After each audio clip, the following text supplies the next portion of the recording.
Matindi ang pinsala at perwisyong dala ng habagat at bagyo sa ilang bahagi ng bansa. Nakalabas man sa Philippine Area of Responsibility o PAR ang bagyong Ferdy, nag-iwan naman ito ng matinding trauma sa ilan nating kababayan.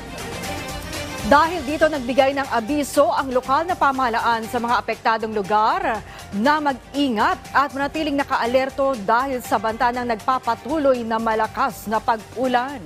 Yan ang ulat ni Floyd Brenz.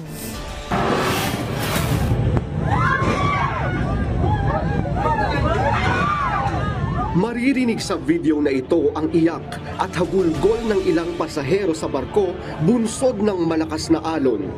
Ang naturang barko mula sa Bohol at papuntang Dumaguete. Bunsod pa rin ito ng malakas na ulan at hangin dulot ng habagat.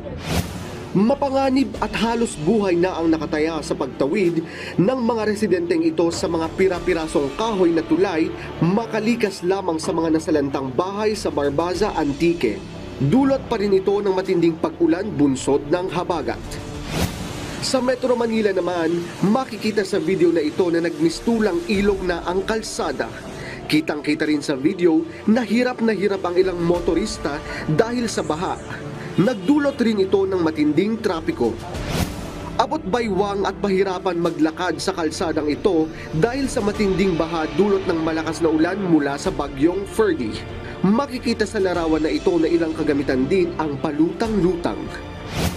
Sa Patarawa, Palawan, lubog naman ang bahay na ito dahil pa rin sa matinding pag-ulan na nagdulot ng sobrang pinsala sa lugar. Pati ang mga bangkang pangingisda ay inanod rin. Bayan, patuloy pa rin tayong mag-ingat at kung maaari ay lumikas sa mga malalapit na evacuation centers. Ang mga lokal na pamahalaan ay patuloy na rin nagpapaabot ng tulong sa ating mga kababayan. Floyd Brenz para sa Pambansang TV sa Bagong Pilipinas.